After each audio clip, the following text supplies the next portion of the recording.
Imagine this. In just 48 hours, the entire American education system grinds to a halt. This isn't some far-off what-if scenario. This is a look at a crisis that absolutely paralyzed the nation. And it all kicked off with a single storm. The dates were March 16th and 17th. For millions of students, parents, and teachers, these 2 days became the start of just, unprecedented chaos. And it all started with a headline you've probably seen 100 times before. At first glance, it's just a typical winter story, right?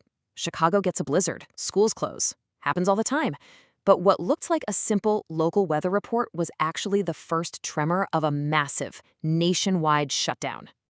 Yeah, that headline from Chicago, it was just the tip of the iceberg. What was really brewing underneath was a perfect storm of disruptions on a scale that America had just never seen before. So let's break this down. This is the story of how a bunch of what seemed like local weather events all collided, and in doing so, triggered this huge national crisis for America's schools. See, this wasn't just one storm. We're talking about a massive, multi-front weather system that was hammering three critical parts of the country all at once: the Midwest, the Mid-Atlantic, and even deep into the South. The alerts started flooding in, fast and hard. First up, Pennsylvania.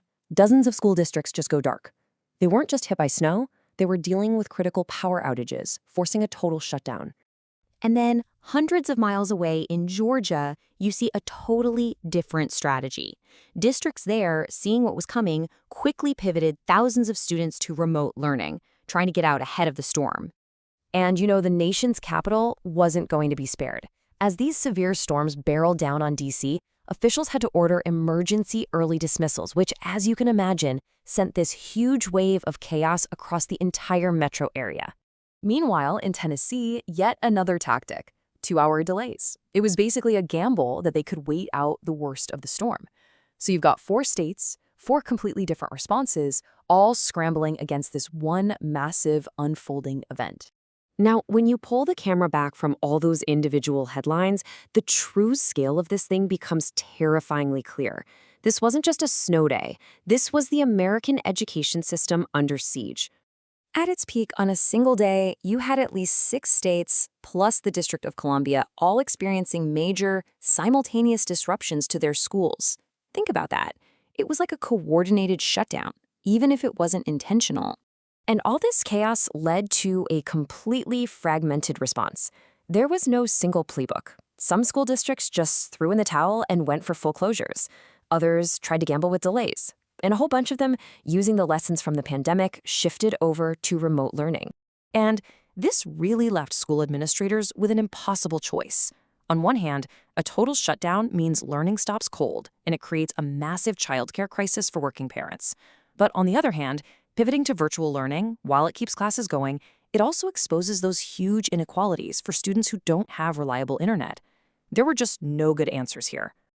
But look, this is about so much more than just a few days off from school.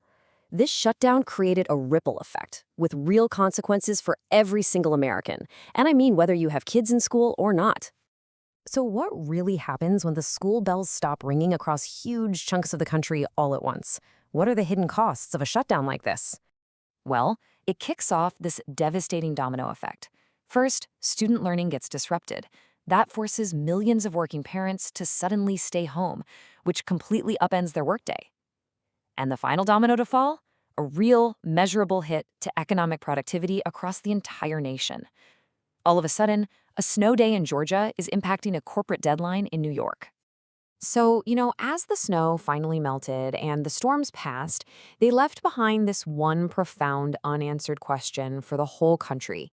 The Great School Shutdown of 2026, it wasn't just a weather story.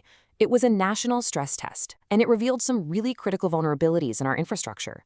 So the final urgent question is this: in an era of increasingly extreme weather, is our school system actually built to withstand the coming storm?